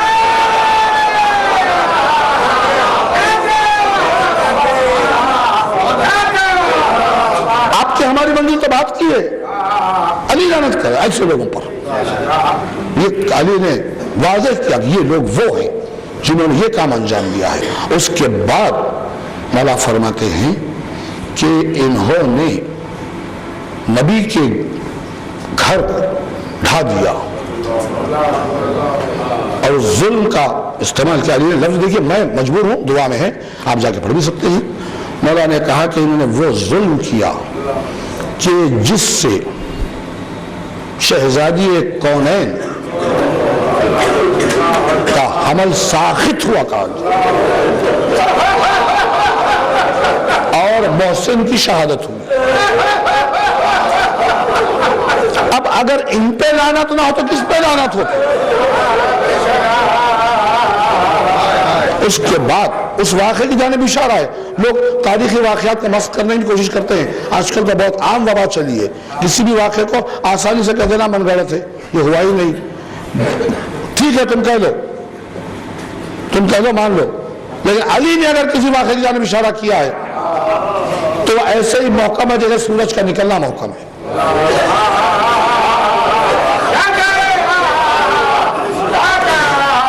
وہ اتنا ہی سچا ہے جتنی رات کی تاریکی ہے۔ میرا مولا کہتا ہے کہ انہوں نے اس مخالے کو پھاڑ دیا جو فدق کے بارے میں لکھا گیا تھا۔ دربار کا واقعہ ہے، شہزادی جب گئی تھی، آپ کو پتا ہے، میں کہنا نہیں جب کس نے پھاڑا تھا شہزادی کے ہاتھ سے لے کر۔ آپ کے ہمارے کہہ لیجئے خدا قیامت تک لعنت بھیجے، خدا کی لعنت ہو اس پر تا حد قیامت۔ ہم سے پہلے علی نے لعنت کر دی ہے ان پر۔ اب جتنی لعنتیں ہیں نا ان کے لیے وہ سب علی کے بعد ہیں، سب لعنت بھیجیں گے، لیکن پہلے تو علی نے بھیج دی لعنت۔ اس کے بعد پھر ایک فقرہ اس کا ہمیں وقت بہت ہو چکا ہے۔ مولا کائنات کہتے ہیں کہ انہوں نے یہ ظلم کیا اور انہوں نے امام کی توہین کی، امامت کی توہین کی۔ دیکھیے امامت کو بھی محکم کر دیا، جو لوگ امامت کے قائل نہیں ہیں وہ سمجھے امامت کی توہین کی۔ اور انہوں نے آج کے دور کے لیے کہہ رہا ہوں، معاذ اللہ کراہتاً مجبوری کے ساتھ، پھر آج کل تو یہ بھی سلسلہ کہ ایک علی ہی نہیں تمام ائمہ نے ہمارے معاذ اللہ بیٹھ کے اس کی حجت، اس کا آرگومنٹ یہ بتا دیتے ہیں، اس کی ثبوت دے دیتے ہیں کہ ہمارا ہر امام ہر حاکم دور کے دور میں خاموش رہ گیا، احتجاج نہیں کیا، اس نے ظاہر نہیں کیا۔ عزیزان گرامی، طاہر مکی کا واقعہ مشہور ہے چھٹے امام کے دور کا، آپ جانتے ہیں تنور کا جو واقعہ ہے، جس شخص نے آگے دعویٰ کیا تھا کہ بہت محبت کرنے والے چاہنے والے تنور میں کودنے کے لیے کہا گیا تو آپ پسر گیا، خاموش ہو گیا، نہ جا سکا، اور اس کے بعد اب دوسرا آیا چاہنے والا، وہ فوراً کود گیا بتایا۔ تو چھٹے امام نے پوچھا تھا کہ اے طاہر یہ بتاؤ، اے آنے والے کا نام طاہر نہیں تو کودنے والے کا نام طاہر تھا، آنے والا دوسرا اس سے کہا کہ یہ بتا کہ ایسے چاہنے والے کتنے ہیں؟ پہلے تو کہا ہزاروں ہیں، جب اس امام نے پوچھا ایسے کتنے تو کہا مولا ایک بھی نہیں ہے۔ جیسے میں اپنے بیان کے ثبوت کے لیے کہہ رہا ہوں، دلیل دے رہا ہوں، اس نے ایک بھی نہیں۔ تو امام نے فرمایا کہ اگر ایسے 5 مجھے مل جائیں تو میں حکومت کا دعویٰ کر دوں۔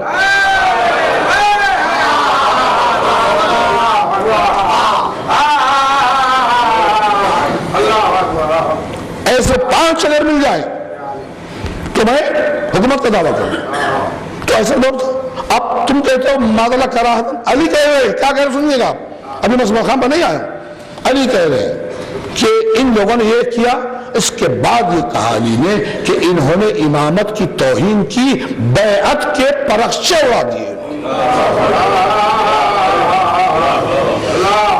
بیعت کے پرخچے اڑانے کا کیا مطلب ہے؟ جو غدیر میں میرے ہاتھ پہ بیعت کی گئی تھی، جو غدیر میں میرے ہاتھ پہ بیعت کی گئی تھی، اس بیعت کے پرخچے اڑا دیے۔ تعلیم حق سے محروم رکھا نا، اسی لیے ہمارے پاس خلیفۃ البلا فصل کی اہمیت ہے۔ اگر ہسٹوریکل فیکٹ کے طور پہ تم مان لو، تمہارا بلا فصل ماننا ختم ہو گیا۔ مرتے دم تک کہتے رہو، زبان سے کچھ نہیں ہوا. دل میں اگر یہ ہے کہ تاریخ حقیقت سے علی نے کی تھی تو تم زبان سے مرتے دم تک کہتے رہو علی ولی اللہ خلیفۃ الجافر. نہ اللہ ماننے والا ہے نہ علی قبول کرنے والے ہیں. علی نے صراحت کی ہے کہ بیعت کے فرق چھوڑا دیے انہوں نے. اب اس کے بعد ایک عجیب انداز اپنایا علی نے. علی نے کہا پروردگار جتنی خطا انہوں نے کی ہے نا، اور تیری آیتوں میں آئینی تبدیلی لائی ہے، اس کے عدد کے مطابق لعنت کرنا، اس کے عادات کے برابر لعنت کرنا. اب لفظیں دیکھیے، لفظیں بے شمار لعنت کرنا، لگاتار لعنت کرنا، کبھی ختم نہ ہونے والی لعنت کرنا، اول سے شروع ہو کر آخر تک جانے والی لعنت کرنا. کتنی مقدار بتائیے لعنت کرتے ہیں اللہ کا، پر تو لعنت کر پروردگار. اب جب اللہ لعنت کرے گا، آپ کی توجہ، جب اللہ لعنت کرے گا تو اس کا مطلب یہ ہے پوری کائنات کی مخلوقات لعنت کر رہی ہے. اس کی متی ہے نا کائنات، اطاعت میں ہے. کائنات دیکھیے یہ معبود پروردگار لعنت کر رہا، ہم تو فرض ہے. اللہ کا علی نے اللہ سے لعنت کرنا. اس کے بعد ایک فقرہ ہے، پھر رحمت تمام ہے آپ کی مربوط تھوڑے سے ساتھ. یہ کہا کہ ایسے ان کا حشر ہو کہ جہنم کے لوگ بھی پناہ مانگے. ان پر ایسا عذاب نازل کرنا، ایسا عذاب نازل کرنا کہ جہنم کے لوگ بھی پناہ مانگے. اس طرح سے اب اس کے بعد کا جو حصہ جو میں نے کہا وہ ہمارے لیے ہے، علی کے لیے نہیں ہے. اب مغفرت طلبی بھی ہے. اب یہ کہنا ہے کہ پروردگار میں تیری طرف پلٹ کے آنے والا ہوں، میں تیری طرف پلٹ کے آنا ہوں، مجھ پہ مہربانی کرنا. کہ پلٹ کے آنا ہمارے لیے ہے، ہمیں اللہ کی طرف پلٹ کے آنا ہمارے لیے ہے. علی تو اللہ کے ساتھ ہے، پلٹ کے آنے کا کیا سوال ہے علی سے؟ اس لیے ہمارے لیے پروردگار تو گناہ، یہ نہ لوگ عام طور پر دعا ہے کہ علی نے علی کہہ رہے ہیں میں گناہ، معاذ اللہ معاذ اللہ. علی اپنے آپ کو بھی گناہ گار نہیں کہہ سکتے. علی ہم سے کہلوا رہے تم کہتے گناہ گار، میں گناہ. عزیزان گرامی گناہ گار ہم ہیں، علی گناہ معاف کرنے والے کا نام.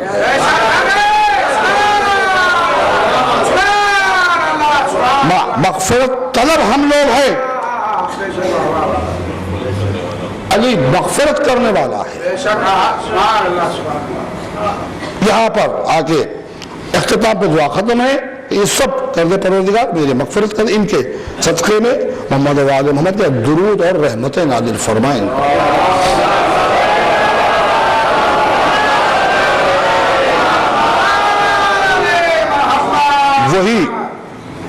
وہی محرومی کا سلسلہ ہے کربلا تک. جو علی نے کہا کہ نبی کے منبر سے اس کے وسیع اور اس کے علم کے وارث سے خالی کر دیا گیا. تب جب منبر خالی ہے تو لازم ہے کہ زمانہ خراب ہوگا، حالات خراب ہوں گے.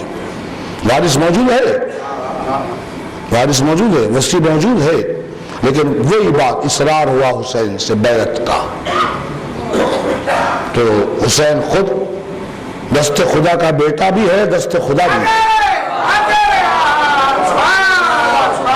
اللہ کا ہاتھ کیسے بیعت کر لے؟ حسین نے کہا سر دے دوں گا لیکن بیعت نہیں کروں گا، سر دے دوں گا لیکن بیعت نہیں کروں گا. اس کا نتیجہ یہ ہوا کہ حسین کو مدینہ چھوڑنا پڑا. مدینے سے مکہ، مکے سے کوفے کا رخ کر کے پھر کوفہ نہ جا کے کربلا پہنچ گیا. فاطمہ کا لال دوسری محرم زمین کربلا پہ پہنچے.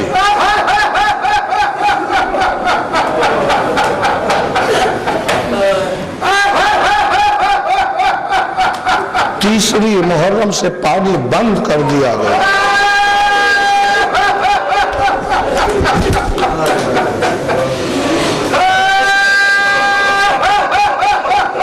ساتویں محرم سے ایک خطرہ آپ خیام حسین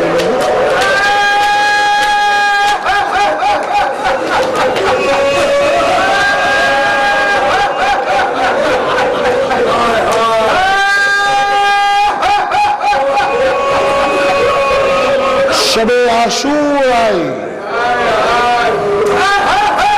تو بیویوں کی بچوں کی پیاس انتہا پر، بیویاں بچے اظہار کر دیتے پیاس لگی ہے، لیکن ایک حسین کے ساتھ ایسا بھی تھا جھولے والا جو اپنی پیاس کا اظہار اپنی زبانی بھی نہیں کر سکتے، اس کی پیاس اس مقام پر تھی کہ جہاں شاعر کہتا ہے منہ کھلا ہے دھڑک کی چھاتی ہے، سانس بھی اب اٹکتی آتی ہے، نام پانی کا سب جو لیتے ہیں منہ کو گھبرا کے کھول دیتے ہیں۔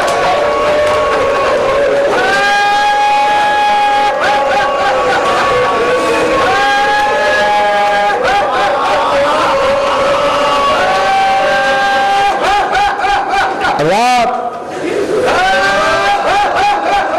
گزر رہی ہے، درمیان شب، آغاز شب پر حسین نے عباس کو بھیج کر ایک رات کی مہلت لی۔ تاریخ کا فقرہ ہے، میرا نہیں ہے، میرا فقرہ یہ ہے کہ کائنات کو ایک رات کی مہلت دے دی حسین نے، اور وہ رات آج تک جاری ہے، آج تک وہ رات کا سلسلہ جاری ہے، ختم نہیں ہوا۔ ایک دن اور ایک رات ایسے ہیں کہ جو ہمیشہ باقی رہنے والے ہیں۔ ایک دن الیوم اکملت لکم کا قیامت تک باقی ہے، جس دن جو ایمان ڈالے اس دن اس کا دن مکمل ہے۔ شب عاشور قیامت تک باقی ہے، کوئی حر ہے تو آ جائے،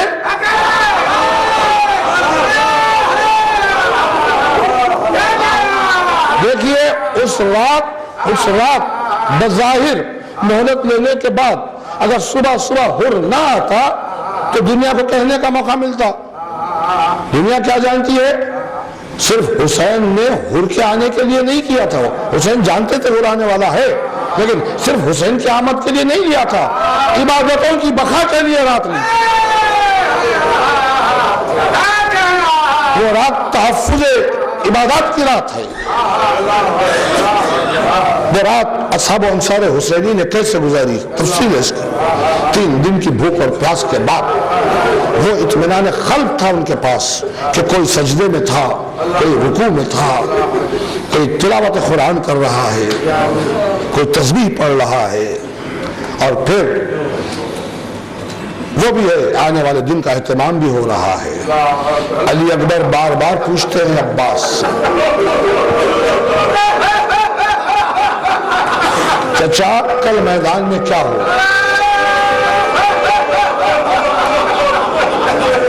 آپ جانتے ہیں عباس نے کیا جواب دیا؟ چچا کل جنگ کیسے ہوگی؟ آپ جانتے ہیں کہ کیا جواب دیا عباس نے؟ عباس نے، قاسم بھی تھے علی اکبر بھی ہیں، عباس نے جواب دیا میرے لال، یزیدی فوج، آدھی یزیدی فوج تمام اصحاب و انصار لڑیں گے، آدھی سے میں تنہا جنگ کروں گا۔ اللہ نے شجاعت عباس،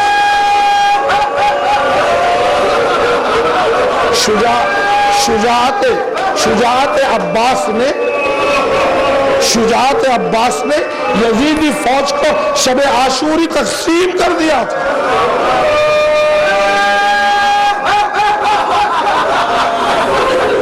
بڑی حسرت سے قاسم نے پوچھا تھا چچا میں کہاں جنگ کروں گا؟ اللہ نے عباس کی حسرت کہا میرے لال میرا شاگرد ہے، میرے پہلو میں جنگ کرنا تھا۔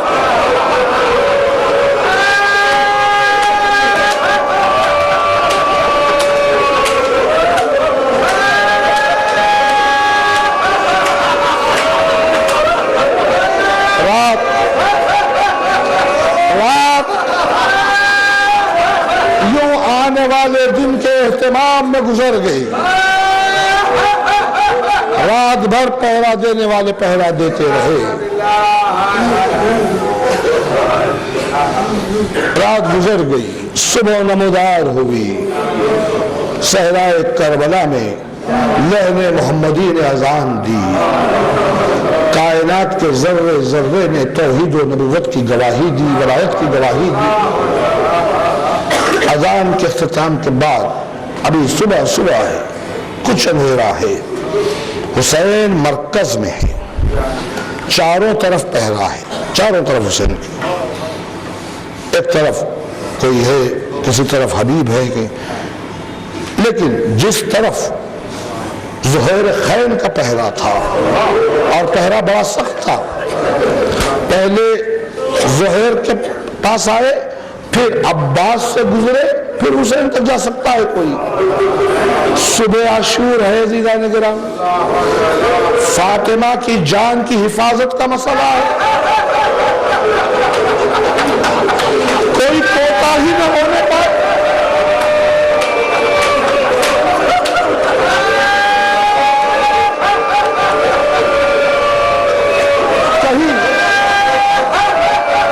کہیں کوئی لاپرواہی نہ ہونے پائے، خبردار۔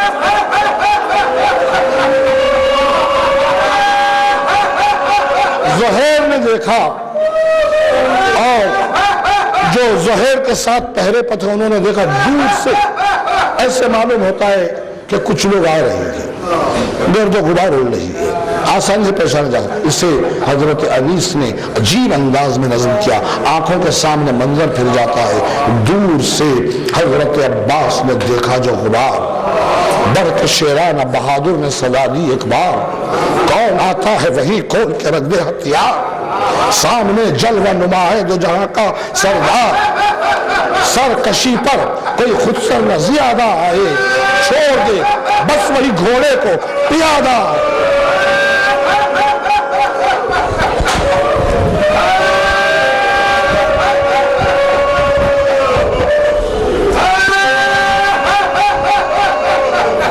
پکارا کہ خطاوار غلام آتا ہے، ایک بدنام جہاں طالب نام آتا ہے،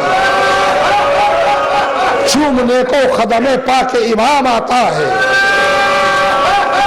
ایک گدائے در سلطان انام آتا ہے، چومنے کو خدم پاک امام آتا ہے، راستہ دو مجھے خاتون خیامت کے لیے، مور آتا ہے سلیمان کی زیارت کے لیے۔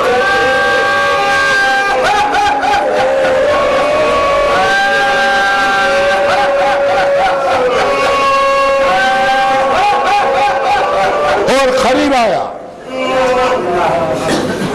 زہیر جانتے ہیں، لیکن پھر وہی فاطمہ کی جان کا مسئلہ، کہا کون آیا ہے؟ پھر نے کہا زہیر میں حر آیا، بیٹا بھی تھا، غلام بھی ہے، بھائی بھی ہے، پوچھا کیا چاہتے ہو؟ حسین سے ملاقات چاہتا ہوں، جسم سے ہتھیار اتار کے رکھنے پڑیں گے۔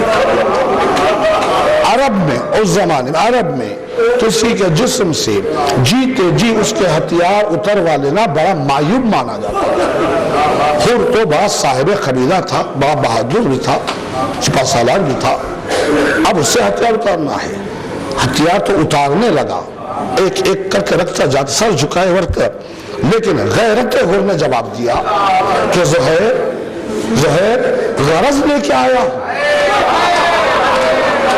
غرض لے کے آیا ہوں، اس لیے یہ ہتھیار رکھ رہا ہوں، ورنہ آج عرب کی سرزمین پر کوئی ماں کا وہ بیٹا نہیں ہے کہ میرے جسم سے ہتھیار اتار لے۔ زہیر نے کہا ہوگا، لیکن آج عرب کی سرزمین پر کوئی ماں کا وہ بیٹا نہیں ہے تو میرے سامنے سے ہتھیار لگا کے چلا جا۔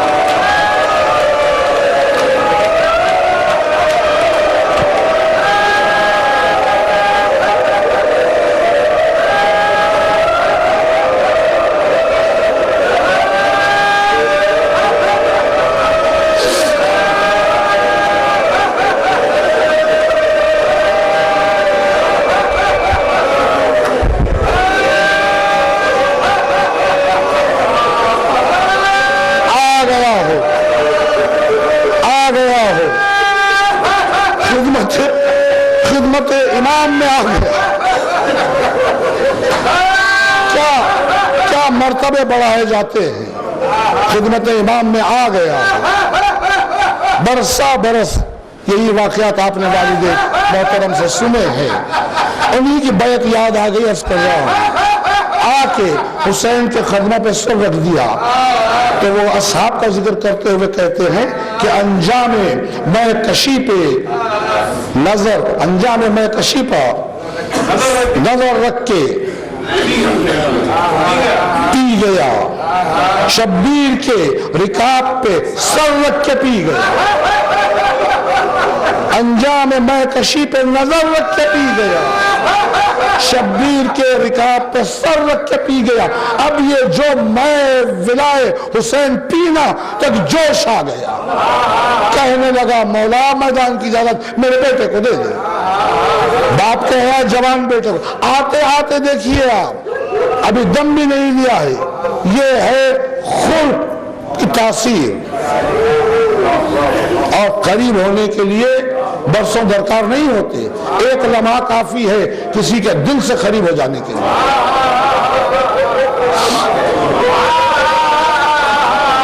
مگر حسین نے بڑا عجیب جواب دیا. کہا ہو تم مہمان ہے ابھی ابھی آیا. تیری تواضع کے لیے حسین کے پاس پانی بھی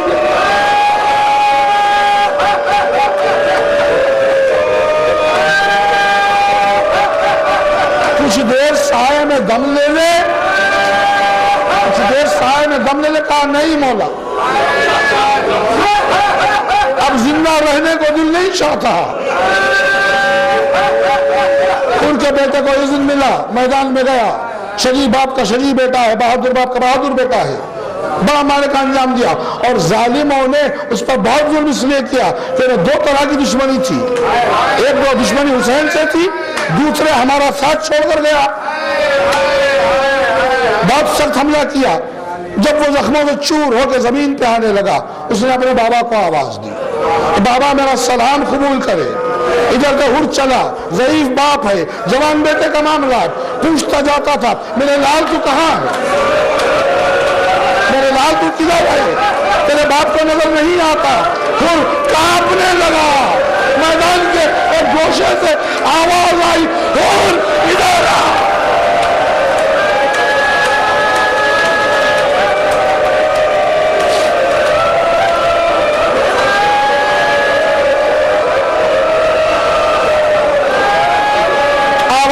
سمجھ گیا ہو. آواز کی سمجھ گیا. کیا دیکھا. حسین اس کے بیٹے کا سر زانو پہ رکھ کے بیٹھے. قدموں پہ گر گیا. قدموں پہ گر گیا. کہنے لگا مولا خطا معاف ہو. غلام زیادہ تھا. غلام حاضر تھا. آپ نے کیوں زحمت کی. تو کہا ہو ایک تو مہمان ہے. حور نے کہا مولا مہمان تو آپ ہے. پھر حسین نے کہا ہو میں کیسے گوارا کر لیتا. جوان بیٹے کا معاملہ ہے. تو ضعیف باپ ہے. ارے حسین نے حور کے جوان بیٹے کا اتنا خیال کیا لیکن عاشور کے دل کی کریے جوان علی سلام پہنچا. حسین چل قدم چلتے گئے. گر جاتے. ولدی ولدی.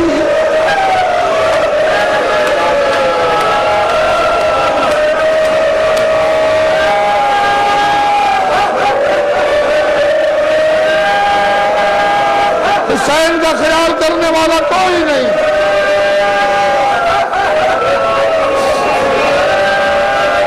حسین کی مدد کرنے والا کوئی نہیں.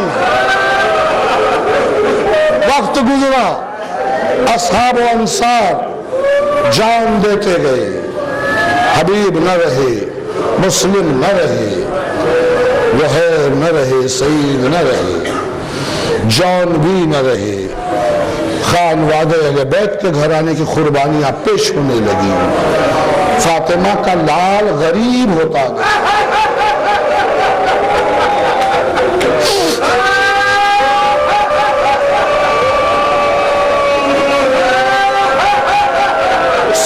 حسین کی تفصیلی رخصتی کل مجلس پرسہ میں عرض کی جائے گی. آج معرکہ ہے حسین کا. ایک ایک شہید ہوتا گیا.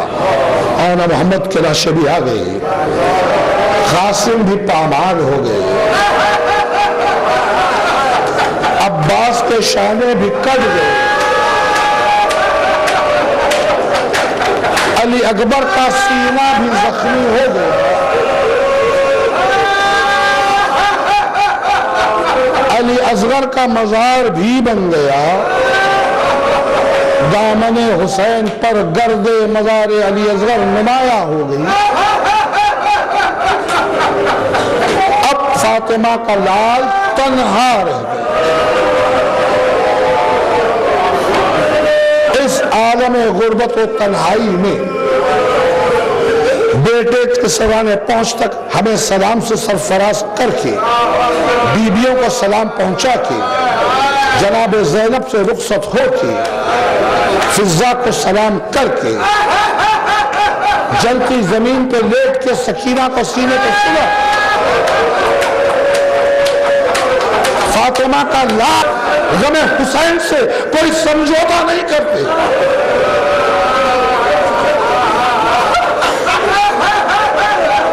جان دے دیں گے غم حسین سے سمجھوتا نہیں ہوگا. کہا ابن رسول اللہ یہ نہیں ہو سکتا. کہا ابن صاحب ٹھیک ہے ایسا خاموش کرا دیں. ہتھیاروں کی آوازیں ہیں, جانوروں کی آوازیں ہیں, ہزاروں کی تعداد ہے. تو اس نے کہا یہ کیسے ممکن ہے؟ ممکن بھی ہوا تو میں انسانوں کی آوازیں رکا سکوں, یہ آوازیں تو کیسے رکی؟ تو خائرن دیکھیں آپ کہہ رہا ہے اگر تو کہے, حسین کو ضرورت نہیں تھی کہنے کی, اگر تو کہے تو میں رکوا دوں. تو کہا آپ کا اختیار.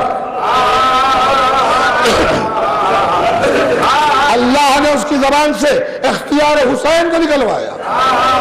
آپ کا اختیار ہے. ایک مرتبہ فاطمہ کے لال نے نگاہ تم سے دیکھا میدان کی طرف, مابین زمین و آسمان, انگشت مبارک سے اشارہ کیا, کائنات پہ سناٹا چھا گیا. کوئی آواز نہیں, لیکن حجت خدا ہے. اختیار بتا رہے ہیں, منشا بتا رہے ہیں, سب خاموش ہے, لیکن کچھ آوازیں خیموں سے آ رہی ہیں. الکاش الکاش.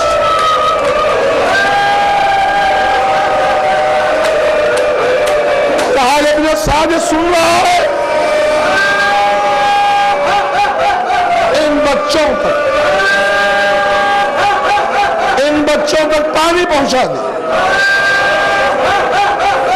کہا یہ بھی ممکن نہیں ہے. تو کہا ٹھیک ہے. دستور عرب کے مطابق ایک ایک سوار مجھ سے مقابلے کے لیے آئے. تو ملون نے کہا انصفت ابن رسول اللہ, یعنی اب آپ نے انصاف کیا. آنے لگا. ایک سپاہی کیا ہے اس کے ذرا چشم زدن میں زمین پہ تڑپتا ہوا نظر آتا. کچھ دیر کے بعد 10 سپاہی آنے لگے. 10 وہ بھی ختم ہوتے رہے. اس کے بعد خلاف معاہدہ 100 سوار آنے لگے. تو حسین کا کیا عمل تھا آپ جانتے ہیں؟ میدان میں ایک مقام پہ نیزہ ٹیک لگا کے ٹھہر جاتے. جب 100 سوار آتے تو ایک مرتبہ تلوار نکال کر کعوہ دیتے. ایک گوشے سے کعوہ دیتے, کعوہ تمام ہوتے 100 سپاہی تڑپتے ہوئے نظر آتے. جب یہ سلسلہ کچھ دیر جاری رہا نا, تو ابن سعد سے شمر نے کہا ابن سعد یہ حسین ہے, حسین علی کا بیٹا ہے. تو کیا سمجھتا ہے جوان بیٹے کا لاشا اٹھایا ہے تو حسین کمزور ہو گئے. عباس کے کٹے ہوئے شانے دیکھے, کیا سمجھتا ہے حسین کی ہمت کم ہو گئی ہے. ارے ابن سعد یہ سلسلہ جاری رہا تو تیری پوری فوج ختم ہو جائے. تو اس نے کہا کیا کیا جائے؟ تو حضرت نے کہا فوج کو تقسیم کر دو، تلوار چلانے والے ایک طرف، نیزہ پھینکنے والے ایک طرف، تیر چلانے والے ایک طرف، جن کے پاس کچھ نہ تھا ان کی گودیوں میں پتھر بھر دیے گئے۔ ایک مرتبہ آواز حملہ کرو، چاروں طرف سے حملہ ہونے لگا، فاطمہ کے لال کو جلال آ گیا، تلوار نکالی، فوجوں کے درمیان جاتے پلٹ کے آتے تھے، حسین کی گولیوں سے خون ٹپکنے لگا۔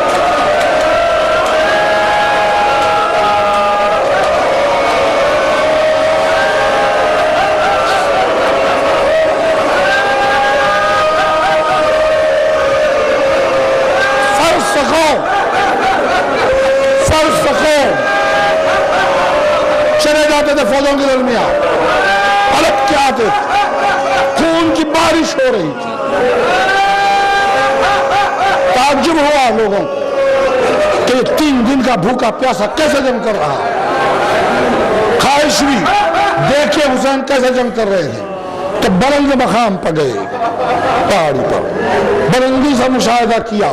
مجھے بھی کہتا ہے، دیکھنے والوں نے کہا ایسے معلوم ہو رہا تھا کہ کربلا کے میدان میں انسانی سروں کا ایک سمندر ہے، ہتھیاروں کا سروں کا ایک سمندر ہے، اور اس کے درمیان حسین کی تلوار ایک بجلی کی طرح چل رہی ہے، اور اعضائے جسم انسانی کٹ کٹ کے فضاؤں میں بکھر رہے ہیں۔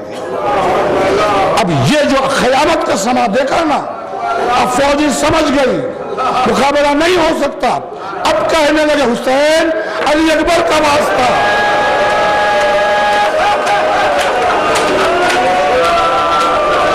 حسین تمہیں تمہارے بھائی عباس کا واسطہ، علی اکبر کا واسطہ، جنگ روک دو۔ حسین نے کہا اب امان مانتے ہو؟ میرے علی اکبر کو قتل کر دیا، میرے عباس کے سارے قطع کر دیے، امان نہیں ملے گی۔ قہر خدا جاری تھا کہ ایسے میں کڑی دھوپ کربلا کے میدان میں قیامت کی تپش ہے، ایسے میں حسین کو خنکی کا احساس ہوا، خنکی کا احساس ہوا۔ ایک مرتبہ دیکھا سر اٹھا کے تو بچپن میں جھولا جھلانے والا جبرائیل پروں کا سایہ کیا ہوا۔ حسین نے کہا جبرائیل ہٹ جاؤ، یہ امتحان کا وقت ہے۔ جبرائیل نے کہا مجاہد جنگ ہو چکی،